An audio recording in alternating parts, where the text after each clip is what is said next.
چې مسلمان هغه دی چې د هغه د جبې او د لاس نه بل مسلمان ته حفاظت وي چې د ده ته تکلیف نه هغه ته چې دی حفاظت وي. اوس په دې خبره ځان پوهول غواړي چې دا خبره یوازې عامو خلکو ته نه ده بلکې دا خبره ټولو ته داسې ده که نه چې اوس لکه بچي دي نو دا دې راولګېدل د خپل مور او پلار له تکلیف ورکوي. نو یاد ساته چې دی د مسلمان د ویلو قابل نه دی. د مسلمان د ویلو قابل نه دی. د مور او پلار حق خبره جدا ده. غوره دلته اوس خبره د انسانیت او د مسلمانۍ ده چې مسلمان هغه دی چې د هغه د جبې د لاس نه بل مسلمان چې دی هغه حفاظت کوي امن کوي. او ته رالګې ته مور او پلار د ستا نه خفه دي ته مور او پلار له تکلیف ورکوې نو د مور او پلار حق خبره خو هغه جدا ده. د هغې خو به تنه الله جدا تپوس کوي خو د مسلمانۍ حق خو ته نه ادا کوې که نه.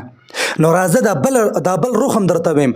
او دغه رنګې کم مور او پلار چې هغه خپل بچو له تکلیف ورکوي کو په هر طریقې نو یاد ساته چې څنګه ما د بچي دا خبره وکړه نو دغه رنګې کوم مور او پلار د ژبې او د لاس نه چې بچي د دې تکلیف نه په امن کې نه نو یاد ساته چې دې ته د مسلمان د ویلو دی قابل نه دی. مسلمان راولګېدو بل له تکلیف ورکو نو مونږ دا نه وایو چې دی کافر شو.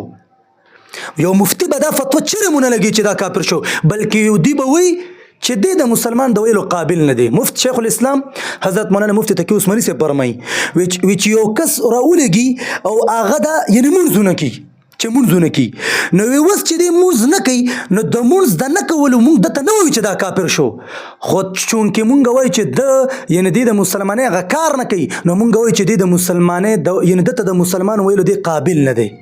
نو دغه خبره یاد ساتئ. مونږ ټولو نه به الله تپوس کوي. د بچو نه به د مور او پلار په باره کې تپوس کېږي چې ته بچې د ستا مور او پلار آیا تا د مور او پلار حقوق ادا کړي دي تا نه به تپوس کېږي او د مور او پلار نه به تپوس د خپلو بچو کېږي. ور یاد ساته مونږ کله ناکله داسې که نه چې یو رخ بیانو بل رخ نه بیانو نو خبره ده نه بیا ګډوډېږي.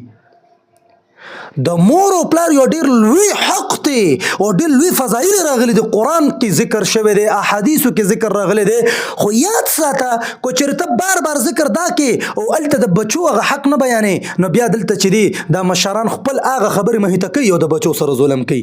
دا خبره نه ده پکار. دا درته ویم چې څنګه د بچو دپاره د مور او پلار حقوق دي نو دغه رنګې د مور او پلار دپاره د بچو حقوق دي. د پلار نه به تپوس کېږي باقاعده چې تا د دې بچي حق ادا کړی دی که نه تا ما بچي درکړو اولاد مې دله درکړو آیا تا د حق ادا کړی دی د دې لور حق ته ادا کړی دی که نه ظلم د ورسره کړی دی. دغه رنګې مورم